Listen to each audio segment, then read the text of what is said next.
Hi, podcast listeners. This is your host, Jenna Pecor, and I'm so excited to bring you our episode for today.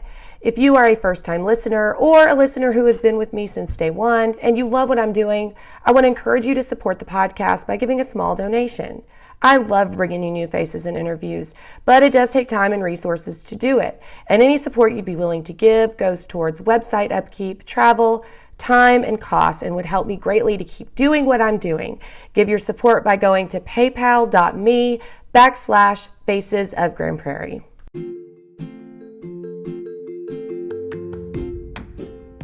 Welcome to this special episode of the podcast where I talk to a woman I've greatly admired from afar, Tammy Chan.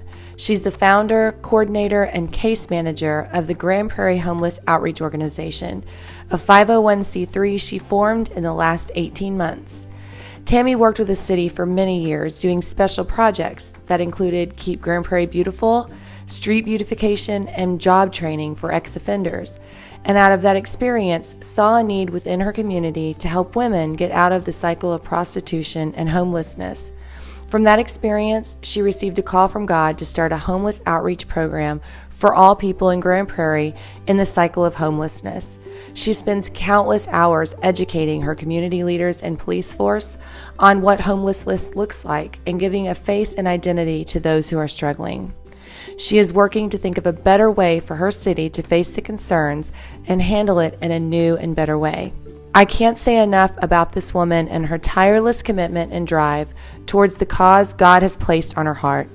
I'm airing this episode today because tomorrow, on January 23rd, 2020, there is an opportunity for all of us to get involved, and I'm hoping that by listening to her interview, you will be moved towards action to help your city of Grand Prairie tackle this issue with her. There will be links in this episode's notes that direct you towards how you can get involved with this amazing and innovative initiative that she started. I want to thank you for listening and caring about your community, and I hope your heart is changed by this episode.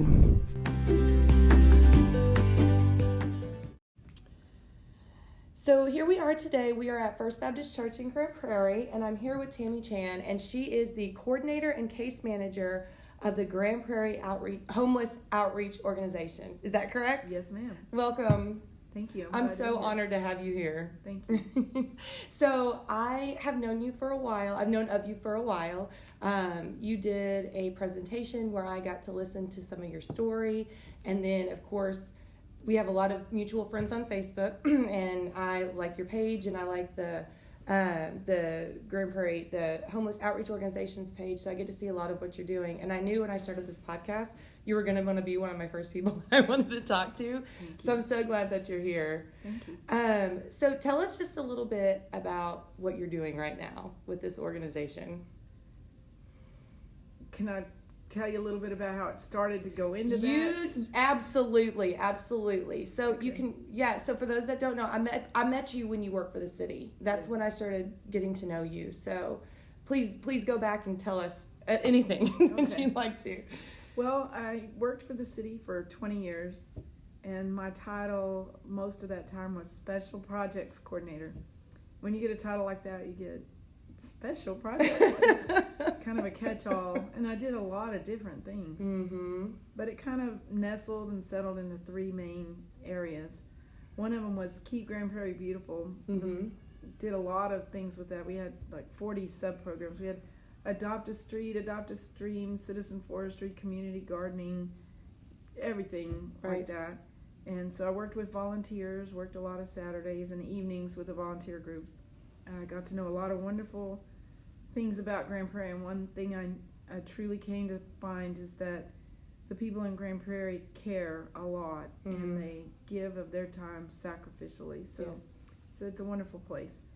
Another project was the public art. I'm an artist, so I was hired, I think, really to try to help beautify the city, and it just got to be a little bit more intense with the public art side of things. So I was able to bring that, and that included things like roadway enhancements, some of the bas-reliefs on the walls. They have kind of sculpture-looking concrete, murals like the Beltline at 30 mural. Yep.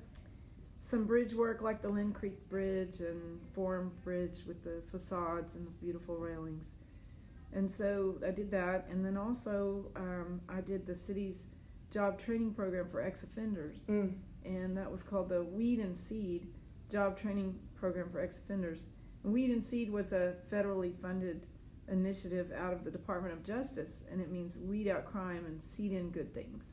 Oh. And it was a time-stamped grant, and it was for $5 million, and it was from 2002 to 2007-ish, and we decided to continue the effort, so I managed that job training program for the city.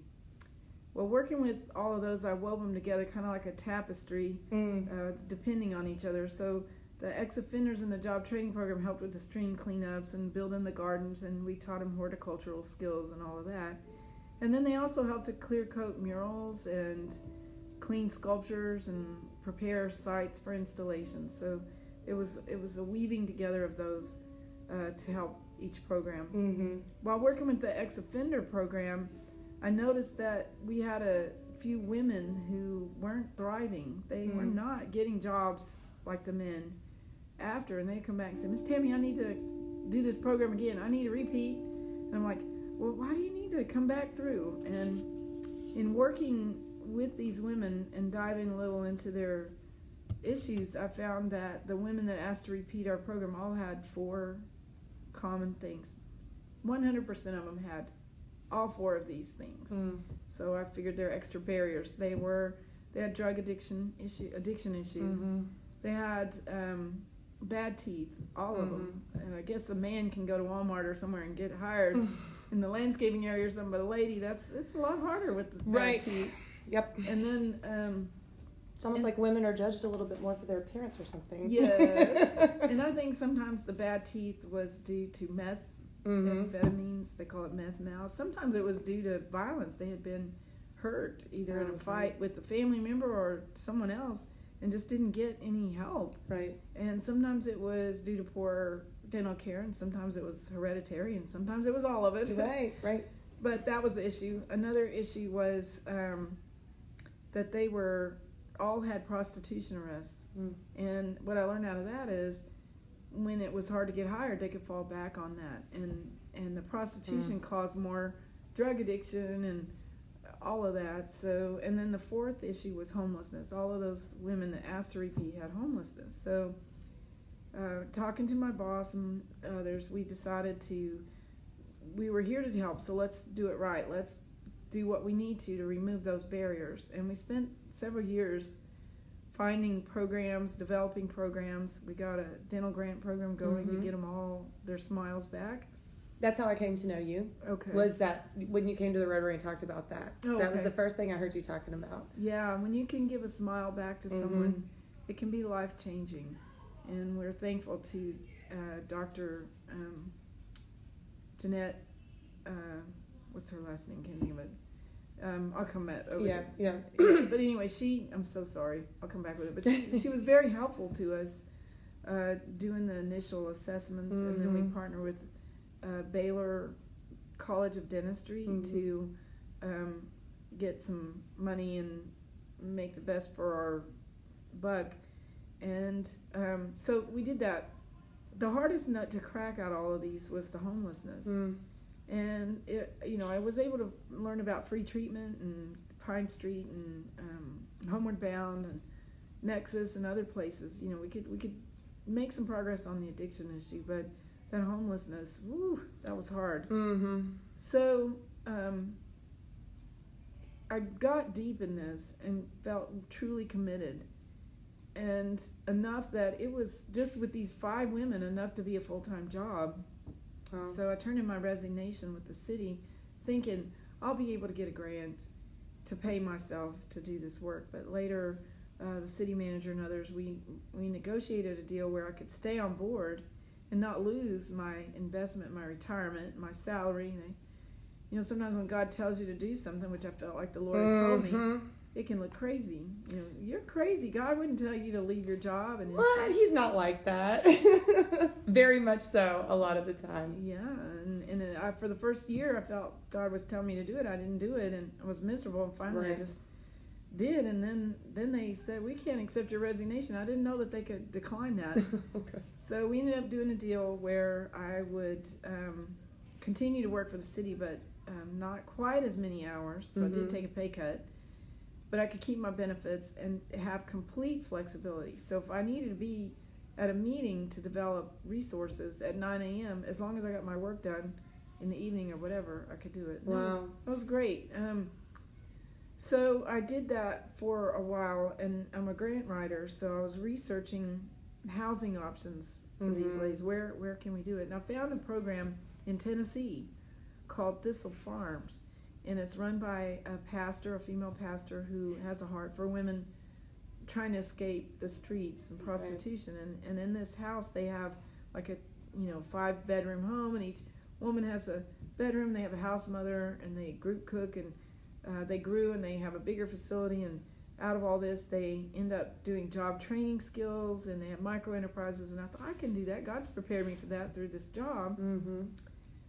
So I was looking at that, and then I was like, how do I fund the house? Well, there's got to be a HUD grant. So I started looking, and I found some leads. And I even called Washington, D.C. and talked to one of the coordinators there. Wow. And I told them what we were trying to do, and they said, now, you're wanting to house these 5 women. Now, how many homeless are in your community? And I'm like, I know there's some. I don't know. She said, girl, you cannot house those 5 women alone. You got to deal with homelessness in your community. And I'm like, oh, wow. Well, if that's what I have to do to help these 5 women, I'll do it. Wow. So she said, anybody that receives our grant for housing does a point-in-time count to get a baseline. A point-in-time count is a homeless count, so that you know how many homeless you have, so that you can budget and plan and prepare. And I'm like, oh, wow, okay, when am I supposed to do that? She said, it's always the 4th Thursday in January every year across the country at night. And I'm like, why at night, And she said, around the country it's cold, so the homeless are in shelters. It's easier to count them. And I said, well, we don't have a shelter. And she said, it's going to be harder for you to count. Gosh. She said, at first, like other communities, it's going to be rough, but you'll get it down, and years later you'll have a better count. But that first one's going to be rough. She said 4th in January? 4th Thursday. So that's coming up, yeah. Tomorrow. Oh my goodness, it is tomorrow. Wow. Yeah, January 23rd is the 4th Thursday in January. So all across the country, people are doing these pit counts. Dallas is doing it. Fort Worth is doing it. Houston is doing it. Minneapolis is doing it. And Grand Prairie is doing it. So who does it? It's just whoever decides that they want to start counting? Well, if you're getting the federal funds, you're compelled to do it. So you get instructions. And most of the federal dollars are filtered through county contracts or state contracts. So Grand Prairie is part of Tarrant and Dallas County. So the group that's spearheading it for Dallas County is Metro Dallas Homeless Alliance. And they're making sure all their sub-grantees are doing this count. And then in Tarrant County, it's the Tarrant County Homeless Coalition. So we're plugged into both. We know what our responsibilities are. And we're a new animal for them. They don't have any other cities in both counties, so we've had to make some arrangements. And so tomorrow night, they've been recruiting volunteers through their websites, and we have too. We will have our volunteers go out. Now, across the country, they go to shelters and count. Here we have to go outdoors and find the homeless. So that first year, which was last year, 2019, I'm doing the count, and I'm like, I don't know where the homeless are. I know where these 5 women are. But how do I find them? And I came up with the idea of maybe putting a sign at the library, laundromats, convenience stores, just guessing where they might go. So I put up a sign last September 2019, trying to get ready for the January count. Said, if you're homeless and you need help, call this number. And I got a spare phone number. Oh my gosh, Jenna. I was shocked how many calls I got. And do you know what? If you put a flyer out there that says, if you're homeless and you need help, you better have some help to offer. Well, we don't have a shelter, and there was no nonprofit, so all I could do is reach in my bag of skills that I knew from the ex-offender days and and say, well, here's what we offer. If you need help getting an ID or getting the documents together so that you can get an ID so you can get employable, if you need help with surcharges that have caused your license to be suspended, if you need help getting a license, if you need an occupational license, if you want to know what shelters are available for your situation, because you have to have an ID to go to shelters. I did not realize that. Oh, yeah. And we got a lot of homeless out here without IDs. They don't even qualify to go to a shelter. Wow. So that ended up being useful to a lot of people, and we stayed in touch. So come January last year, or that was 2018, come January 2019 for the count, I had lined up about 35 people. Some people living in cars, some people tents, things like that. Well, when we did the actual count that January last year, we only counted 27. Some of them got scared because we had to involve, it's a common thing to involve the police in your count. So do you have to take names and stuff, or is it just a count of people? Well, you have an application on your phone called, depending on what county you're working with, called Counting Us or ArcGIS or whatever. This year we're using Counting Us. All the volunteers download the app, and when they go out to a homeless person, they say, I'm part of a national effort to get a baseline for the homeless, and are you homeless? Can we add you? This is how Grand Prairie can say we have a growth in homelessness or we have reduced, and this is how we can get some more money to maybe offer services. So they're usually somewhat agreeable. But because a lot of Grand Prairie's homeless are in camps and stuff, and they're trying not to be found, because there's a very low tolerance for homelessness and a low understanding of the causes here in Grand Prairie. So the perceptions, for the most part, that I've encountered are homeless people are criminals. Homeless people are going to rob you. They're going to give you a disease, and they're the reason they're homeless. They're, you made your bed, you lie in it. So over time, I've come to understand that the reasons for homelessness are not at all what people think. Here's one example. If you're on disability like SSI, you get $771 a month. The lowest cost single bedroom, all bills paid apartment in Grand Prairie is $750. So in order to qualify for an apartment through their screening process, you have to have 3 times salary for that apartment. So already, if your only income is Social Security, you don't qualify because it's 100% of your income. And then if you have any kind of bad credit or eviction or whatever, then it takes 3 times the normal deposit to get a second chance. So already, people on disability, unless they can group together to have, or they're part of a family unit, can be homeless. So a lot of the homeless we work with are disabled. Another group is people who are working and homeless. So if you're in minimum wage here in Grand Prairie, after all the taxes, you're going to earn about $800, $834 a month. If your all bills paid rent is $750, you don't qualify to rent an apartment at minimum wage. So we have people who work at Walmart, U.S. Cold Storage, J.B. Hunt, Pizza Patron, Wendy's, all over Grand Prairie who are working and homeless, living out of their cars or part-time motels. So there's a lot of different reasons. They're not the criminals, and they're ashamed, and they're embarrassed. They're afraid of you to know that they're homeless. So got a lot of work to do to educate Grand Prairie citizenry about homelessness. So anyway, there are people in the camps. There are people who are addicted. There are people who made a bed and they're having to lie in it. And our program is faith-based. The Lord put it on my heart that He wants a homeless outreach here in Grand Prairie, and He wants anybody that's suffering because they're homeless to know that He sees them. Right. And He wants us to be His hands and feet to care for them. Right. Is that enabling? I don't know. But it's the Lord's work, and we've been called to it, so we're doing it. Right. So we did that count, got 27, which shocked the city. The city leadership was like, had no idea that there were that many homeless. I was going to ask you, so if you're not a part of these federal programs trying to get money for that, you really have no way of knowing how many homeless people live in your communities. And Grand Prairie's not part of these homeless buckets of dollars. We have a very healthy and wonderful housing and neighborhood services department. Right. Mm-hmm. They prevent homelessness by doing the case management, Section 8, homes programs, all the things that they do.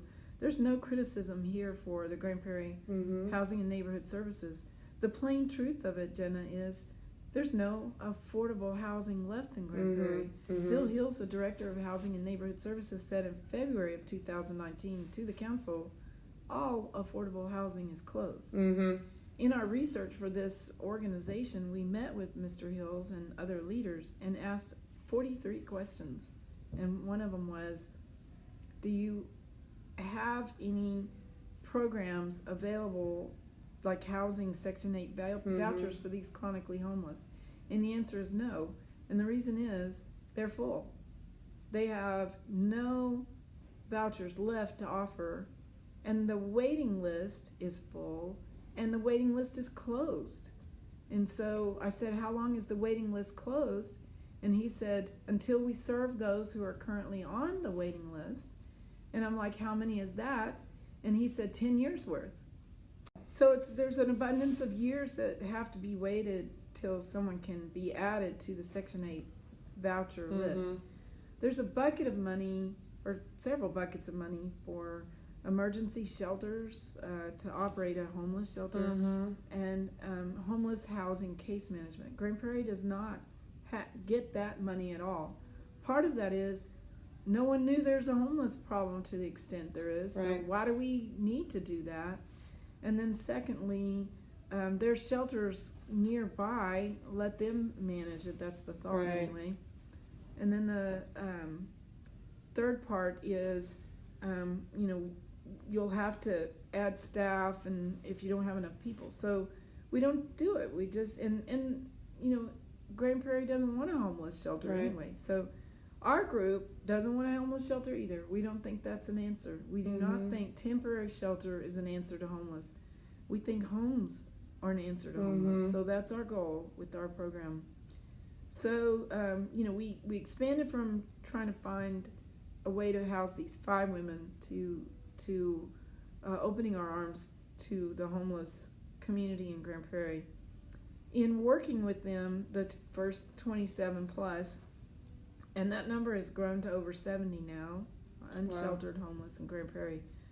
We've come to find out, all the different reasons, not all of them, but a lot of them, and that so many of the homeless here in Grand Prairie are hungry. That's actually the top need, is hunger.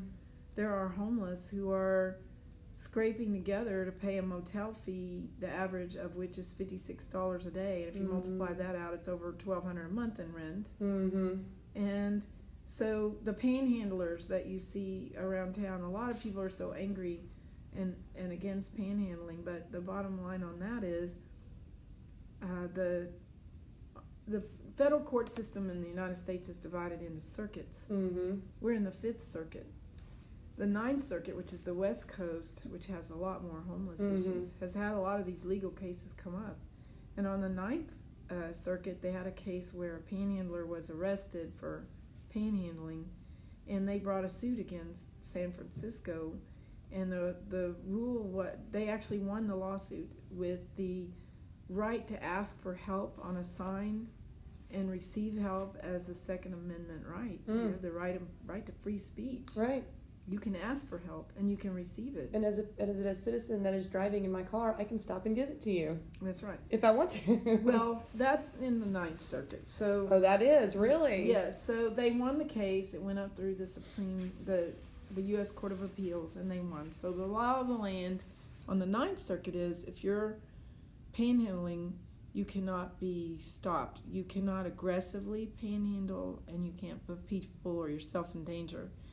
We don't have that here, but I see that that's going to come. There are groups, grassroots groups, working to make that the law of the land. The way that becomes the law of the land, Jenna, is another Supreme Court of appeals from another district brings it to the U.S. Supreme Court. And when the U.S. Supreme Court considers a ruling from a circuit, either they take the case and then their law becomes the law, or they say, we find no fault no reason to explore this, so that ruling stays, and that area has to follow that rule. So that's where we are right now.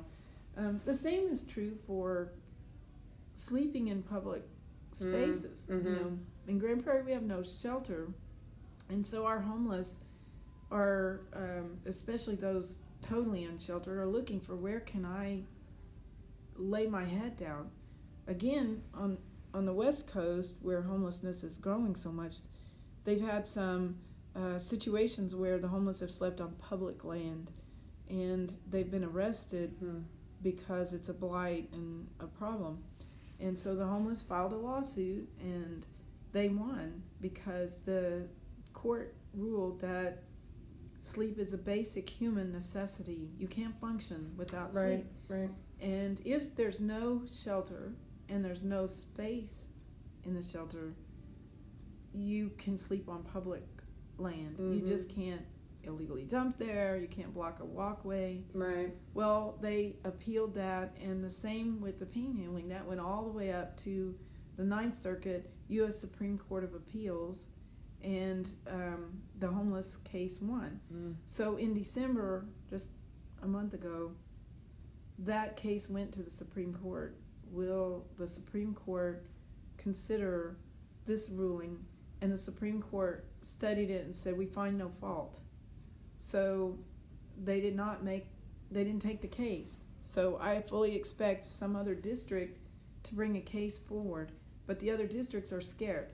If they bring this up and they lose, the law of the land is homeless have the right to sleep in public land. So if they can, right now everybody's scrambling. So the latest thought is, let's block them from making camps because it's an environmental issue. We don't want to have people peeing outside or pooping, or that's bad for the water, and illegal dumping and all of that. It's really a difficult situation because the homeless have to be able to sleep, and they don't want it, and our citizens don't want to see it. Right. So what we're proposing in Grand Prairie is a novel idea. I just had a meeting with the police chief about it today. Is a component to Grand Prairie Homeless Outreach called GP Who Works. And so the homeless will create teams, environmental cleanup teams, and they're going to go clean the existing camps. So we'll have a baseline of, did you make that mess or not? And then they will take a clean camper course and get certified, so that if we come across a camp and it's been previously cleaned and we have a blank line and it's a disaster, they'll be held accountable. You cannot illegally dump in Grand Prairie. Nowhere out of the Grand Prairie Homeless Outreach are we trying to create a place where rules aren't followed. Right. As a matter of fact, a lot of our homeless get pulled over for minor things that are lawful pullovers, but they're breaking the law as unintentional, or it's a function of their poverty. Right. So, for example, riding a bike without a light at night, you can't do that. It's not safe. You have to have one. And so now that we know that, we're providing lights for all the bikes that we get and helping them to be lawful. Another one is, you cannot walk against or with traffic. You have to walk against traffic. So if you're walking on Main Street, you always have to walk on the left unless your destination is on the right. And so you have to walk facing traffic or you'll get a ticket. Another one is, if there's a sidewalk, you have to walk on the sidewalk. Now, a lot of our homeless actually are trying to be concerned for the citizens because they know their presence is scary. Also, it's darker. So, and sometimes the sidewalks are crunchy. So sometimes they're in the street for their own safety, but also to make the homeowner feel less fearful. But you can get a ticket for that. So we're just putting all that, every time somebody gets a ticket for something that's part of living out there, we try to make them aware. We're so thankful that the city leadership and the police department and so forth are working with us to try to find solutions together. We're looking at this Clean Camper proposal as a solution until we can come together with a housing plan. So that's what we need, homeless or homeless because they don't have a home. Right. So we are working on the future, a long-term plan to create homes that are affordable for our most chronically homeless. Right. So let me dive into that for a minute. There's a difference between crisis homelessness and chronic homelessness. Before you do that, will you answer this question? Because I was fortunate enough to be the chairperson of the Housing and Community Improvement Commission. Great. So I got to hear nonprofits talk to me. One of the people that came was Melinda Rogers, who's with Lifeline. Yeah. And they work with, they try to help with, students that are in Grand Prairie ISD, with families that are homeless, to try to keep the kids in school and get them fed. And one of the things that she talked about was, how do you determine what is homelessness? So to them, it was anyone without a permanent residence, if you're sleeping on the couch, so how do y'all determine what is homelessness? Because you said, maybe living in motels, but I think a lot of people assume that homelessness just means you're sleeping on the street, but that's not necessarily what it always means. That's a fair question. There's 4 categories of homelessness according to the Housing and Urban Development Department. We go by those. Couch surfing is not defined as homeless. If you have a 17-year-old son who is staying at his friend's house and bouncing around, if someone else is providing that and it's not a shelter, he's not homeless, even though he's really homeless. Right, he's not. Right. So, for our operating plan, the type of homeless that we're really trying to provide homes for are the people who are living in places not meant for human habitation. People who are living in cars, people who are living in sheds, in tents, in lean-tos, or just exposed. So we have all kinds of homelessness here in Grand Prairie. The crisis type homelessness is someone who experienced a job loss or an illness or something that knocked them off their feet and they missed a couple of payments and they're out and they don't have a way to overcome that. That's what Lifeline is so good about with their program for qualifying families. Maybe the dad was ill, lost his job, they couldn't keep the rent up, and they're in their car for a little while, or a motel, trying to make it motel part-time, car part-time. Right. So in that case, they might qualify for help because their homelessness is pretty easily remedied. Right. Just help him get back into an apartment because he's working. He's just not going to have a way to make that 3 times the required deposit, right, and so forth. But they jumpstart them. They help them get their utilities back on. And it's tied to the Grand Prairie ISD. Like you have to have a student that is a child in the system, in the district, because their goal is to keep kids in school. Yeah, right. But if you have a homeschooled student or a student in a charter school, right, or whatever, you're not going to qualify. That's exactly right. Or if you're chronically homeless. Right. If you've got a mom that has a mental illness and your dad's in prison and your mom doesn't have it together well enough to really get herself on disability or whatever, right, and you're living in the car and it's going to take a couple of years worth of intervention. Lifeline doesn't have that kind of money. No. And you won't be able to make it in that program, so they have to refer them to someone. Right. Until our organization started, there wasn't really a place. Right, because if you're homeless with no children at all, you don't qualify. That's right, exactly. Yeah, so that's what we're trying to do, is fill that gap. We do crisis and chronic homelessness.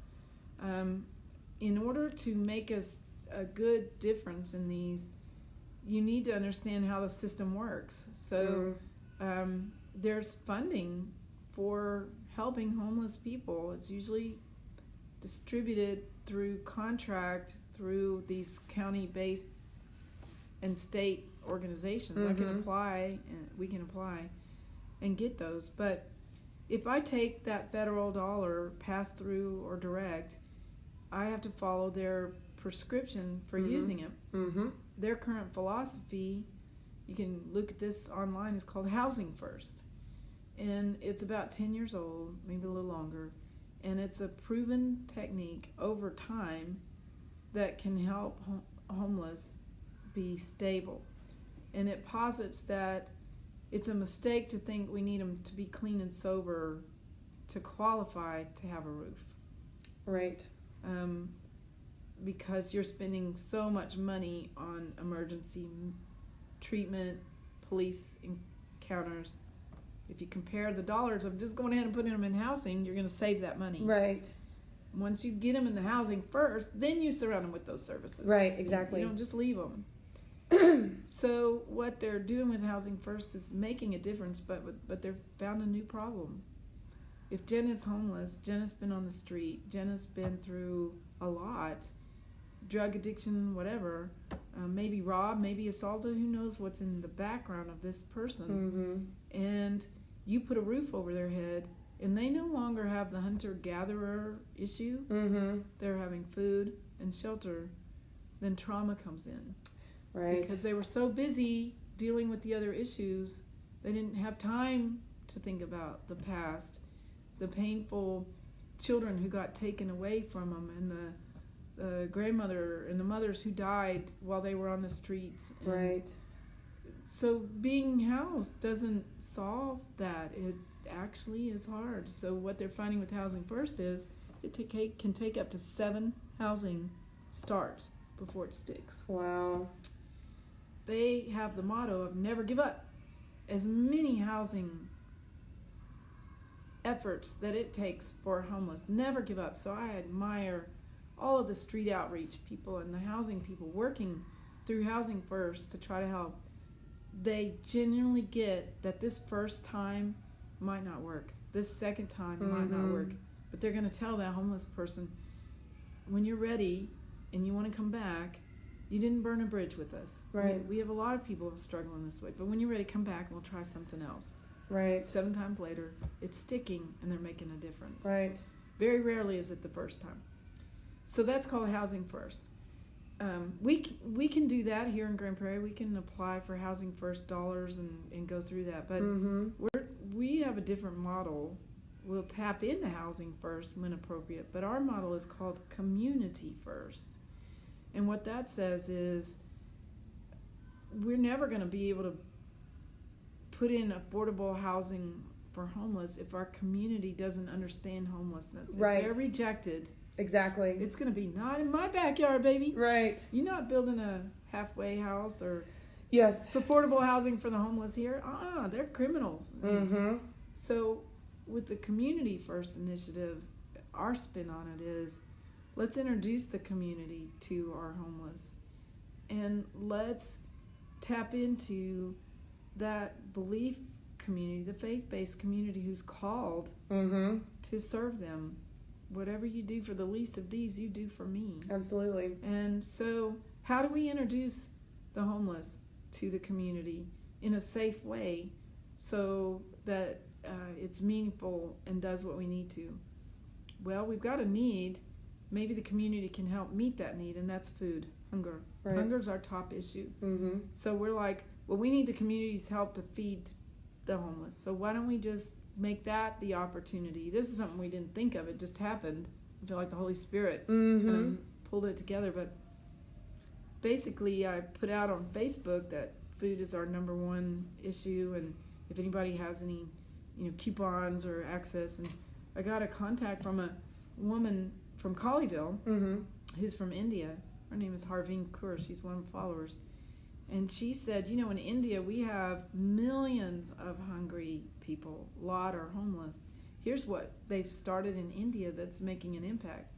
They have young business people who are forming clubs called Robin Hood Army Clubs. And the thought is take from the rich and give to the poor. They're not taking, they're offering. And so they form a club and they adopt a neighborhood.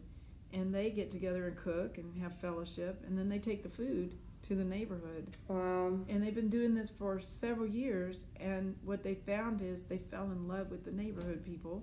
Right. So it's evolved to, wow, this neighborhood has 100 people, and while the moms are waiting, the kids are, let's do a little program for the kids and keep them busy. And there's some healthcare issues. So they've grown. Some do straight food, some do more.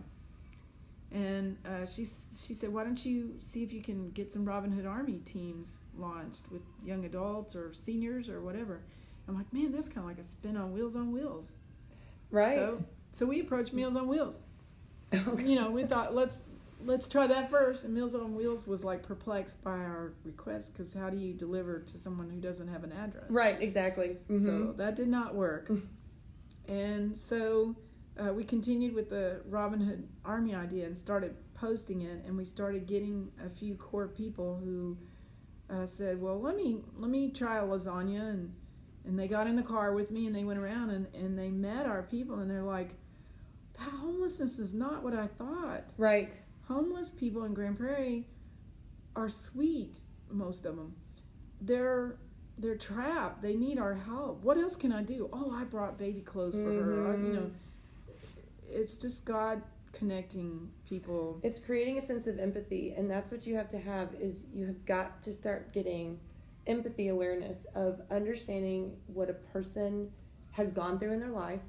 And I would imagine I've seen this in action, because one of the reasons I decided to be here at First Baptist is because I know people like Debbie Johnston, and people like that have made it a point to try to be a part of this food train, if you will. I don't know what else to call it, where they get food together and they go deliver it. And but I would imagine that you kind of mentioned something earlier about homeless people walking on the street and being aware that they don't want to get in other people's way. So I would imagine that when you can create a sense of community where they see that the community wants to help them, do you feel like, because I can imagine it would be so isolating to be in a homeless situation, do you feel like just the face-to-face interaction between that just kind of creates a sense of, we care about you personally, like it maybe it kind of brings those walls down or something? Absolutely. That's what's happening as our community gets to know their names, right, and their stories and care. So part of that is our Facebook page.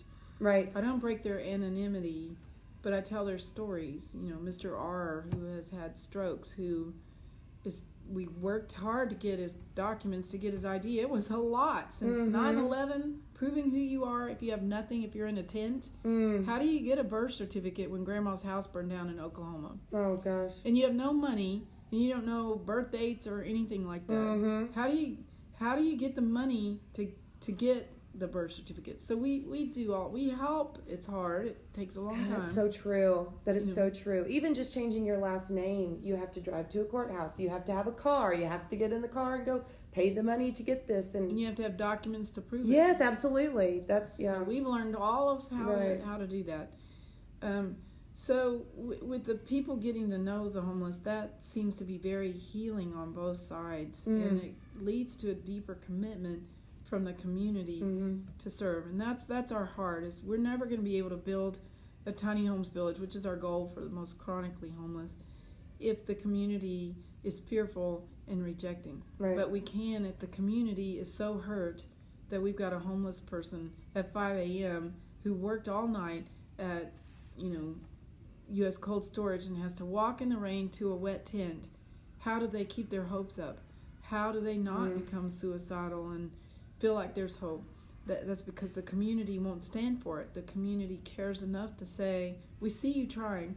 We see we don't have a place for you to live that's affordable. We're going to start building that. And that's what we're doing. We are working with the city leaders and ourselves to try to create an affordable housing neighborhood or development that's based on the tiny home plan, where the rents will be $350 to $400, all bills paid. Everybody that lives there has to pay rent. There's no free ride here, but that leads to dignity too. So right. If you have Social Security, you're going to pay out of that Social Security. You can keep the rest to buy your clothes, birthday, whatever you need to, but you're going to pay rent. If you have the capacity to work and you don't get Social Security, we're going to help you get connected to a dignified job, either at our site, helping with landscaping or whatever, litter collection. At our model site in Austin where they're doing this, they've gotten grant funds and donations. Austin's big, they got Dell Corporation and others. They have an automotive barn where people from the community have come and taught, and they've gotten to school, and some of the homeless now can change the oil in your car. They can wash your car. They can do minor repairs. And people are bringing their cars by to support it. They also have an artist community. They have a, full-on kiln. They have a painter studio, and artists are coming and working with the homeless. They have a skill and an interest, and they sell their artwork, and people love to buy it and own it and support it. We're going to do all of that right here in Grand Prairie.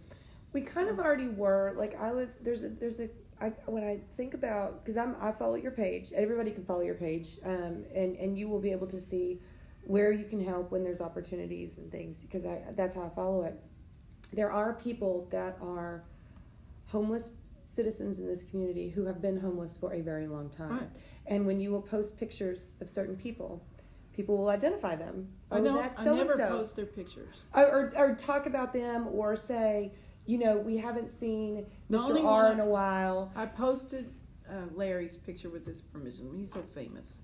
That's what I mean. Like, people have known him for a very long time, and they know. So it's interesting how people will automatically worry about him, worry where he is, because they see him all the time. That is already starting to create that type of connection. Yeah, right. And the more that you can talk about stuff like that, and people can see it, and people can see that it gives people a way of how to help. And I think a lot of times when I talk to people, they don't know, number one, how to identify where to help, or how to help, or what they can do to help. And you, with all the resources you have given people a way to identify where their money can go, where their help can go. How can we actually solve the problems, each individual problem, and try to help people get out of this cycle. And there's so many more complicated parts of it than people even realize. And what got to me was when you were talking to our group about the prostitution, especially how people get into the cycle and stay in that cycle, and you don't think about, you take for granted that you have dental work done. You take for granted that when you have insurance, you get to have work done on your teeth all the time. And how little you have to worry about your smile when you go to a job interview. When you don't have that, it totally changes everything about your confidence, about how you can do anything. So I remember that when you talked about that, it was a whole side of things that I didn't even think about, as a person that just takes for granted, what I have available to me, and the ease at which I can get things like an ID, or can go to the driver's license and change my driver's license and get another copy, and just those little things. Well, so many people say, go get a job, man. I know. Well, you don't have an ID, you can't get a job, you don't have a social security card, you don't have an address. Right. How do you get your ID mailed? The state requires you to have an address.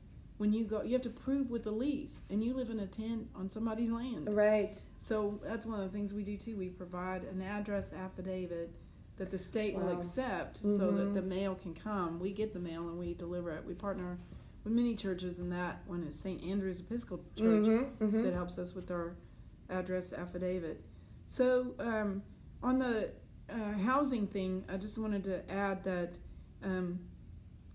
there are different categories of homeless. We've talked about crisis versus chronic.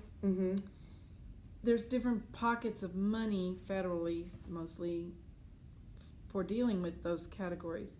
So like the Lifeline, some of the grants and private donations they receive do a really good rapid rehousing program. It's crisis. We just can start them, get them started rapidly, and then they can carry it on. There's money for that. And so our program is going to engage in using that money when it makes sense for our Grand Prairie people. But we have to be very careful, Jenna, because if we start tapping into too much federal dollars, they tell us who to serve. Right. Let me give you an example. Grand Prairie's homeless, who've been homeless for so long, are called chronic homeless. Most of them are single adult, male and female, with no kids that they're responsible for. They're the least likely to be served by any housing dollars quickly. And so they'll stay chronically homeless a long time. In communities that have had homeless outreach for a long time, they have people that know there's money to help those people, and so they're called street outreach workers. And they go out to the campsites, to the chronically homeless, and they do an assessment. They have a paper, it's called a SPDAD, or it's basically a prioritization of your homeless. And they're going to ask you a series of questions. And if they feel like they find that you're in a category that can get you served faster, they're going to do it. If you're a veteran, for example, or if you are a mental health person who could qualify for SSI, you already did, but you don't have a payee, they're going to case manage and connect you to the type of money that's for disabled people who are chronically homeless. But if you're chronically homeless out there and you have an undiagnosed mental health issue, which a lot of our people do, or you've just lost hope to the degree that, and you've lost everything, you don't even know there's programs. We've got people out here like that for years. I mean, there's people that have never been to Dallas in Grand Prairie. There's people that haven't been to South Grand Prairie in Grand Prairie. Wow. They can't believe the development. They're like from third world, really.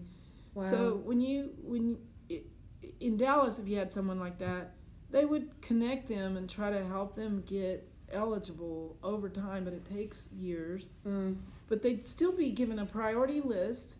And if the first served are veterans, the second served are women and children, the third served are disabled people, and the fourth are the homeless who, maybe they need to be on disability, or they could work, they just need a little hope. So that's that chronic group. And so where we find someone that we can get to another program, we will. But if we take too much federal dollars, then there's like an umbrella organization called the Continuum of Care. I always want to say continuum of care. Right. And it's like an orb. It really is. Wow. And the orb is the numbers, the score people get. So the people running the Continuum of Care don't know these homeless people. Right. Which is a good thing. It can't be the good old boy, hey, I'll buy you a steak, you help my client. Right. Or whoever screams the loudest gets to help the most. It's based on need on these scores. And so they're like an air traffic control system for the homeless. And they'll say, oh, we got one that's about to crash land, and he's been holding pattern, put him in this program, in this bed, there. Well, if we start taking too much of that money, we'll be told, we've got a Dallas person, we've got a Fort Worth person, take them, whatever. Our goal is those Grand Prairie people who outrank the Dallas people on those lists, if they only got those assessments, serving them quicker. And so now I've been through case management. I just graduated with the case management training, so I can do that assessment. Wow. And I'll be going out into the field with the homeless and giving them a score and plugging them in and see where they are.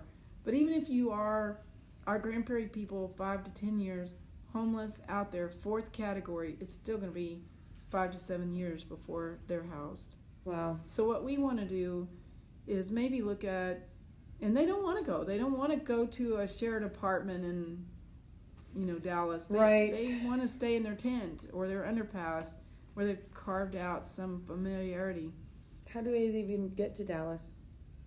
We take them. You'd have to drive, they'd have to be... Okay. And then they'd be dumped there. So, a housing program that gives you a shared apartment isn't a dump. It's a resource-filled opportunity. But if you're, we have one guy, he's a veteran here in Grand Prairie. He got housed through a veterans housing program in a shared living. He has anxiety and not always going to follow the treatment protocols. So what happens is he gets angry and explosive, and he is self-monitoring so that he knows he doesn't want to get to that point. So he left. You remember that 7 times? It could take 7 times. He left out of fear he would end up arrested, for a fight or whatever. He feels like he's less scary to people at an underpass, less of a problem at an underpass, and safer for himself. So he goes and does plasma every day. He has a little bit of food stamps. The problem is when it's freezing cold, he has no place to go. So our homeless outreach, when whether qualified, we'll go scoop him up and put him in a motel room. And, are we enabling him to stay under that underpass when there's maybe 6 more tries through the housing program? No, we're going to try to offer that to him. Yeah. They're saying it takes 6 tries. Do you want to try another arrangement? No, I'm comfortable. Right. So,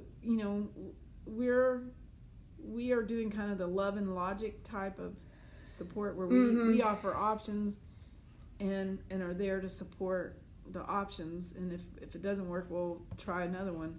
We never tell a homeless person, you should leave, you should take this offer, you should do that or whatever, because if it fails, it's our fault. They have to choose it. They have to own it. And we're just there to support them along the way. I think that it's very easy to just think that you have the answer for someone else's life and want to push them into doing it. But I think if anybody looks internally, just because your life is functioning and just because you have a place to live and you have a job and you're doing that does not always mean that you're making healthy choices either. And, that's where the empathy comes in. It's understanding that it's very, very difficult mentally to get over some of the things that you have to do in your own life to get to that next place and to be better. It's tough sometimes to take help. It's tough sometimes to let people love you. It's tough sometimes to admit that there's a problem.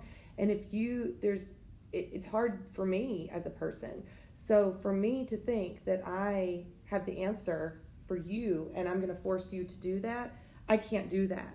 The only thing that you can do is provide it for them, help for anybody. Give them options. Give them options. Tell them that, listen, there's another way of looking at this. Let me, but it just requires having that attitude of understanding we're all in this together.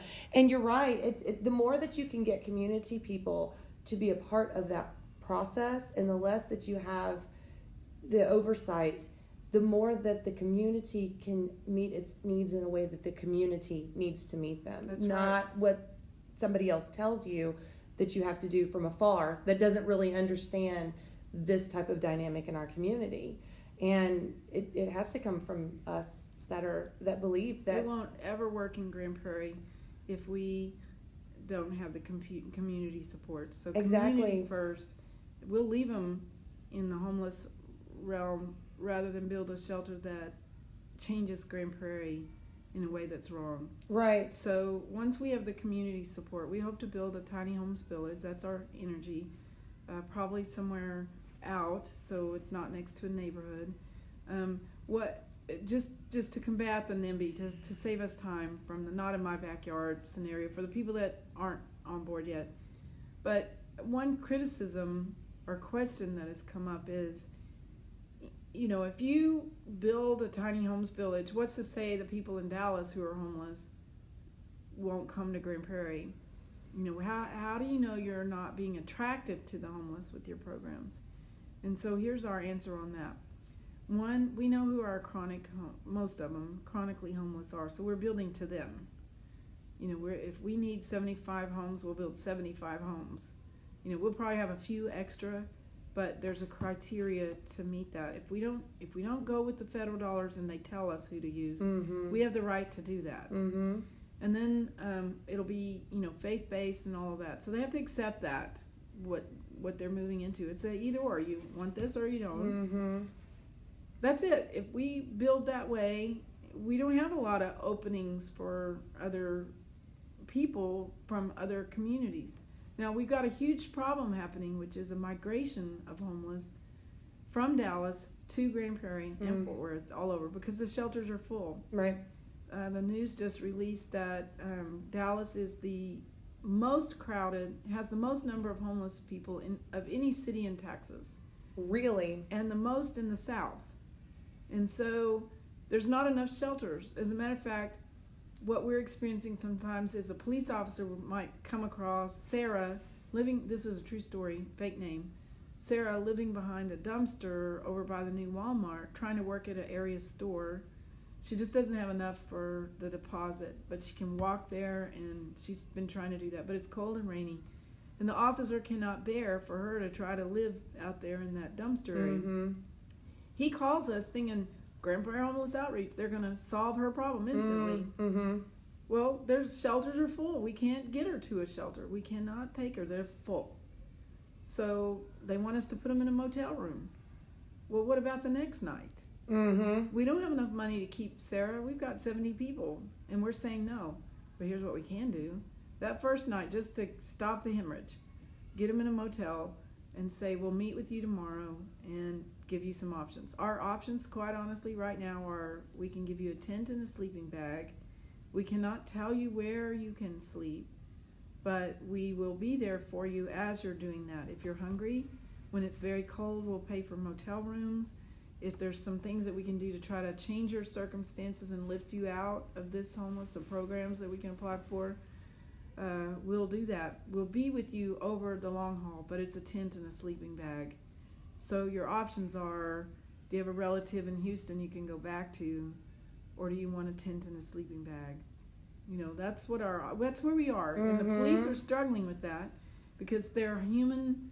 Our police department cares. They don't want a homeless lady sleeping outside, but there's no place for them to go, so that's it. Right. And so what we've got now is, where can the homeless sleep in Grand Prairie? Well, the best thing to say right now is out of sight, out of mind.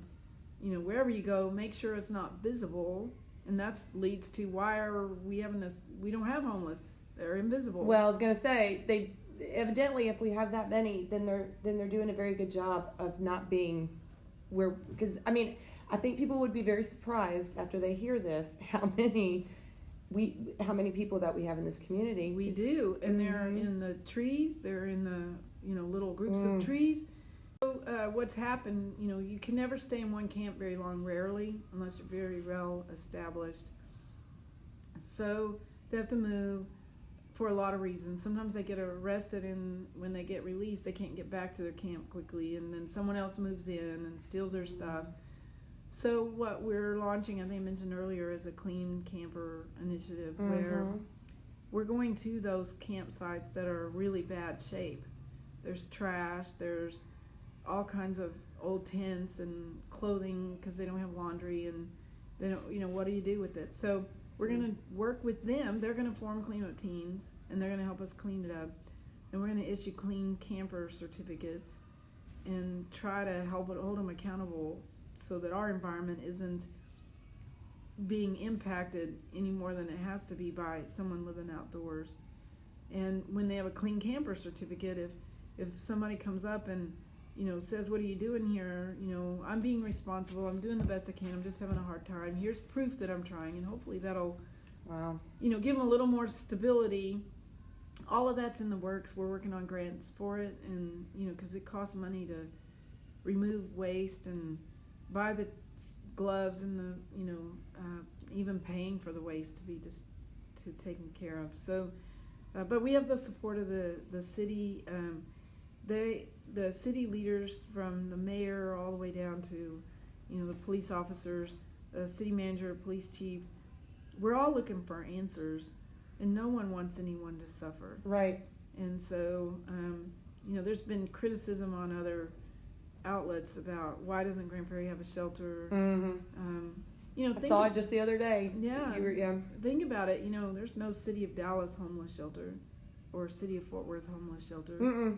It's the Presbyterian Night Shelter. I see people, especially on social media, that just feel like they say something into existence and the city is just supposed to make it happen somehow, but that's not really how this process works.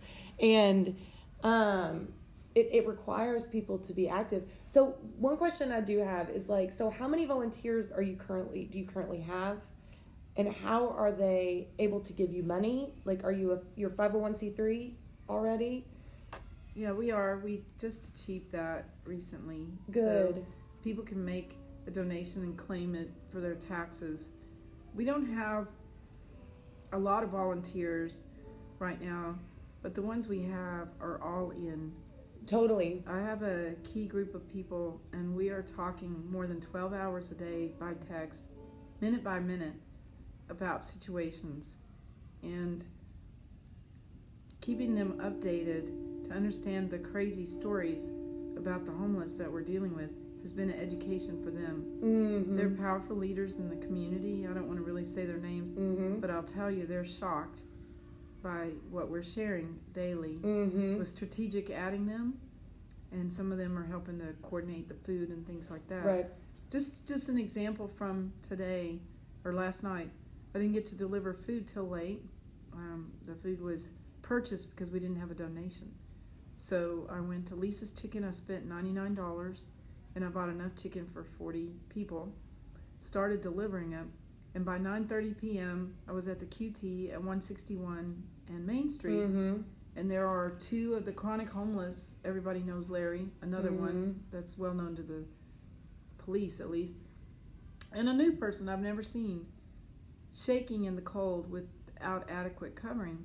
And he just looked lost, and I went up to him and I said, "What's wrong?" And his name is Jess, and he said that he came to Texas 15 days ago for Better Horizons from Indianapolis. He was hoping that he could find a job and opportunities here. He ended up in Dallas, living in his car. He drove his car from Indianapolis here in Dallas, and he was homeless, so he tried to learn the homeless scene, and there was no space, so he stayed in his car. He was at a gas station, and he met someone who said, "Man, you need to go to Grand Prairie. I can get us something really special there." I'm assuming that's drugs or something. I don't know. But it'll be wonderful. You need to come. He never met this guy, but he said he could feel it in his bones that it was going to be good. So he gets in the car. Well, he invites this person to come to Grand Prairie to get this good stuff, which I'm sorry to say on a podcast. Yeah. They come and they stop at the QT at 161 and Main Street. And our police are alert. They don't want any drug dealing or anything like that. And for whatever reason, they pull that car over. And the passenger had a meth pipe, and he got arrested. The guy from Indianapolis had nothing. He was clean, so they let him go. But he didn't have proper insurance registration, and he didn't have a license. He drove from Indianapolis to here and been driving all this time without a license and insurance. So they impounded his home. They impounded his car with his proof of title, everything he owns in the car, and left him at the QT. And that had happened at 3:30, and it's 9:30, and he's shivering in the cold. Now, we did not cause his home, our group. Are we wrong to help him? I don't think so. Were the police wrong to impound his car? I don't think so. There might have been a little more merciful, research-based approach, but I don't know what else was going on, what other calls. Right. I'm not going to judge that. I trust our police to keep us safe. And nowhere is the Grand Prairie Who ever asking the police to back off good policing. So, I gave him food and a sleeping bag. There were two other people there. And I said, we don't have a shelter. We don't have money for motels. And we would if it were certain weather, but it's not. So here's my card. Call me tomorrow when we have more time, and I'll see what I can do about your car. We may be able to get them to stop fees and pay. We'll pay. If we pay right away, it won't accrue too much. He started bawling because he was so lost, he didn't even know what to do. He ended up in the hospital overnight. I don't know what happened. And he calls today, and we're working with the police department who's trying to help in this. I don't know why the car got impounded, but impounded cars is a reason for homelessness. People living in their cars, driving without a license and insurance, get pulled over, their home gets impounded, and the depth of homeless beyond that is deep. So we've had this conversation. We need to work on solutions. I've got another case of a woman who, her husband is from the United States. She's from Africa, and they have a son who's from here. And the husband lost his job and ended up with the church's help getting into a local motel. He's trying to figure out how to get a better job to bump them up. They need a rapid rehousing, but how do you get that instantly? He learns about a job opportunity overseas, and he can earn money quick with his skills. And so he goes, and he gets caught up in a human trafficking ring. and is not seen in over a year. He can once in a while make a call. This has all been verified later. At first we thought he was just abandoning the family till we learned about the human trafficking component. So, there's an African community church here that's trying to help us serve this homeless, but in the meantime the motel wasn't getting the money to pay, and they knew they couldn't put this family out because she has a tracheotomy tube. And so the motel has allowed them for a year to stay there rent-free. They didn't want to do that. It's $30,000 deep in debt, but they did the right thing because there was no help.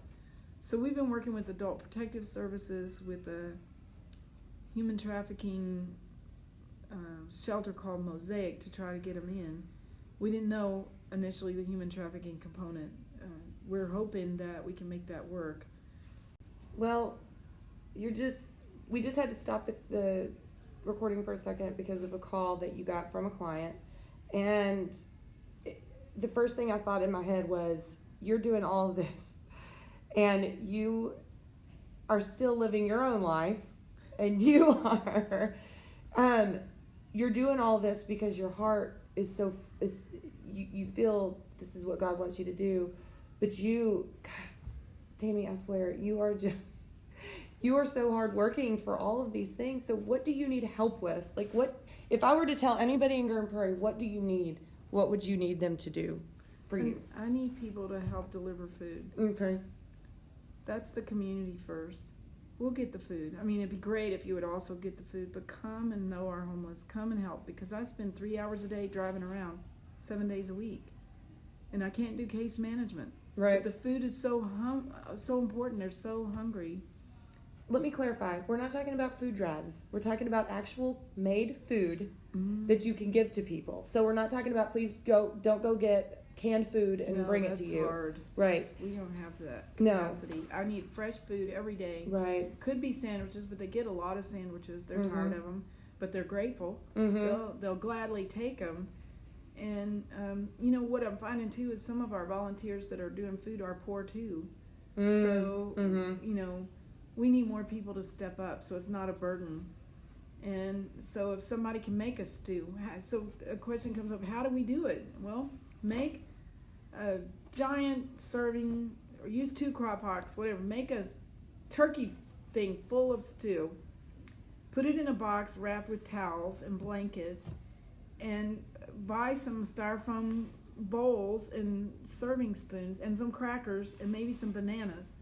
And then come meet us at our launch spot and serve the people there, and then go with us around for 3 hours till it's all gone. And you will have served about 40 people, and you will have met some of the most bravest, kindest, grateful, humble, struggling people you'll ever meet in your life. And it will change you. It will make you more aware of it. It'll make you a better person. So come. That's the top need, is to help feed, because hunger is our top issue. Okay. Stepping back, looking at Grand Prairie for a minute, there's 23 GPISD elementaries, 22 are Title I. That means most of the families in Grand Prairie have poverty at the level that they can't afford to provide breakfast and lunch. Right. We have a poverty issue in the city globally anyway. Right. So we need the people who have the resources to be moved, and we need them to come know the homeless and get them out. That's the top need. Make a meal, come out just once a year even. I would love it if you do once a month or once a week, but just once come and feed the homeless with us and see what God does in your heart. That's excellent. And so where can they find you? They can find us on our Facebook. It's the little @GP, like Grand Prairie, HOO, like Homeless Outreach Organization. Okay. With the 81 at the end, it makes it easier to find. Or just search Grand Prairie Homeless Outreach Organization. Like us, you can click in there. You'll find my phone number in there. And you can call direct and talk to me and say, my daughter is working on her gold award or our troop needs a silver project, and then I'm going to direct you to our food ministry and try to figure out how can your group come up with a sustainable goal project. I know how to do Girl Scouts, Boy Scouts. If you're a home group member of a church and your church is looking for a project, your little home group, if they could just use one of your home group nights to make a meal, and maybe one or two of them could volunteer to help distribute it later and come back and tell everybody out of the box. We have received a lot of leftover food from class reunions and meetings. They might say, oh, we had this meeting at the chamber and we have 36 Mexican breakfast burritos. That's a little bit hard because we have to stop no matter where we are and get that food because they can't. Right. And we don't have a place and all that. We're working on it, but I have a spare refrigerator. Extra food left over has been a blessing, but what would be more of a blessing is cook a meal and go with us. Gotcha. And then what about... Can I say one more thing? Absolutely. We have a meal train link on our Facebook. So go to our Facebook page and search the word meal train, or go through a few of them. You'll find, or call me and I'll text you the meal train link. And you can pick a day that's convenient for you to do this. Wow. Okay. So the other thing too is, I'm sure people are going to want to donate coats and donate blankets. And I've actually texted you and said, hey, I've got some coats.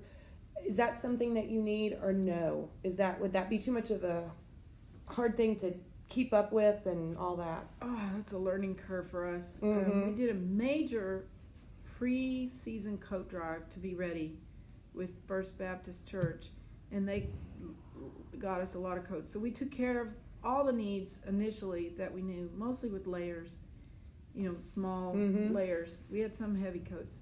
The homeless seem to prefer layers, and they love the hoodies.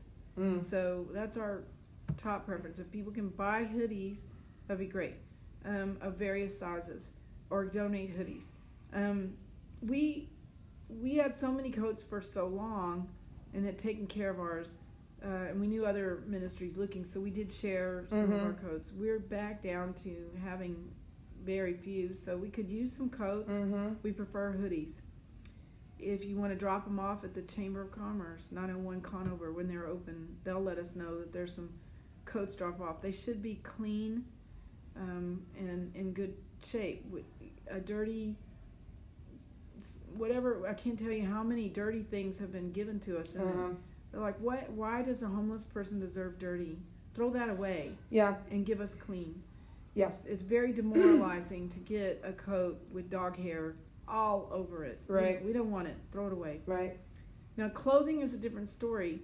We have a hard time keeping clothing in our cars. We're mobile street outreach, and we just can't carry enough clothes to find the right size for the right people. So we made a deal with Hannah's Resale, or Brighter Tomorrow's resale shop. So when you donate to Brighter Tomorrow's, you're helping them, and it helps us because they give us vouchers so we can take our homeless. When we can, they're free. But I will tell you, there are times that we need clothes and Hannah's is closed.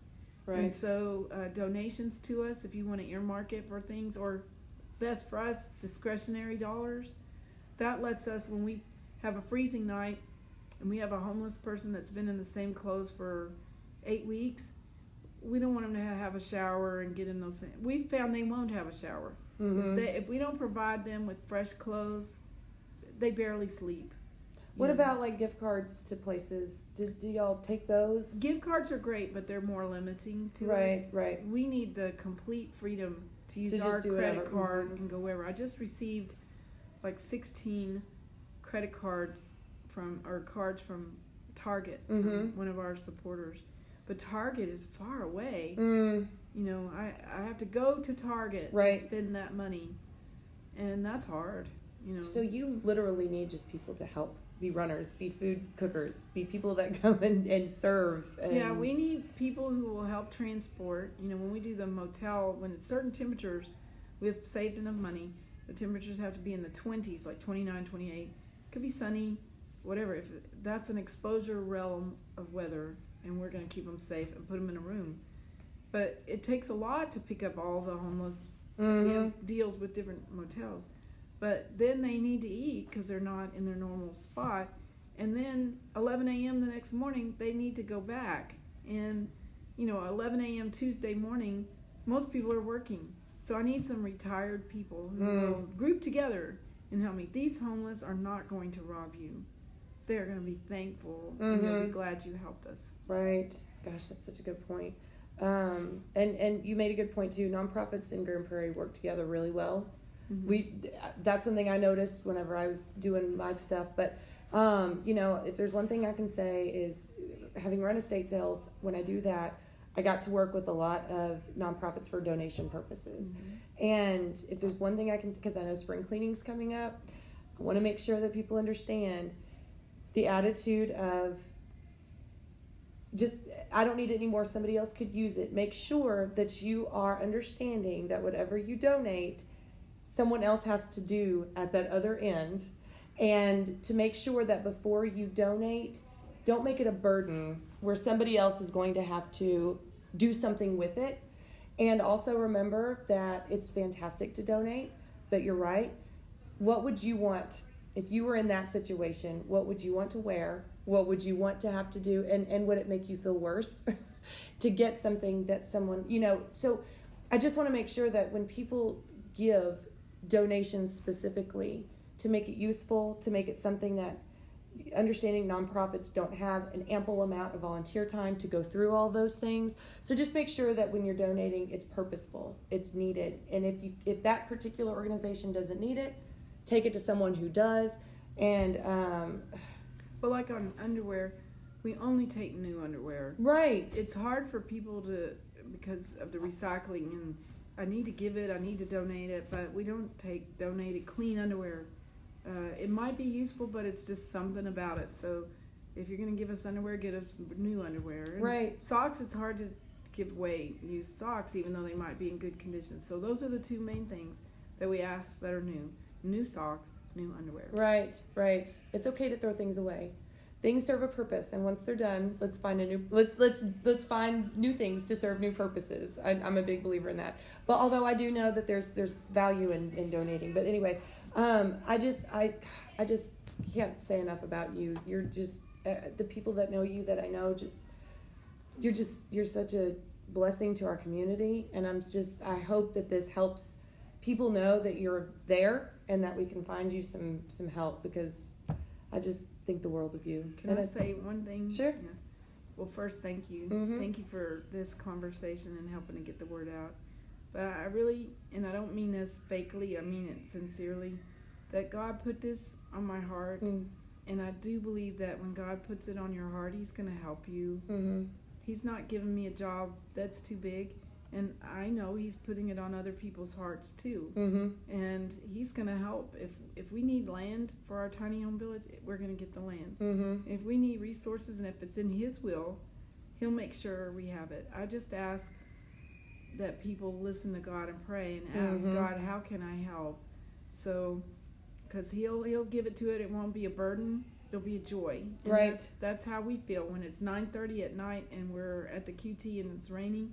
Is, oh my God, thank you for helping me to see Jess in his moment of need. That's not hard for me. That's a joy. Right. And it's His credit, the Holy Spirit. When you ask God to guide you, He will. Absolutely. And it's awesome. Absolutely. I couldn't agree more. I mean, obviously, there's a reason why I felt the need to have you be somebody that I talked to, because you impressed upon me that day that I heard you for the first time, and I just, you're absolutely right. And when it's in God's will, it happens miraculously. So, well, I'm praying for you, and I know that a lot of people just really are going to hear this, and thank you for your service. So, and thank you for being here. Thank you.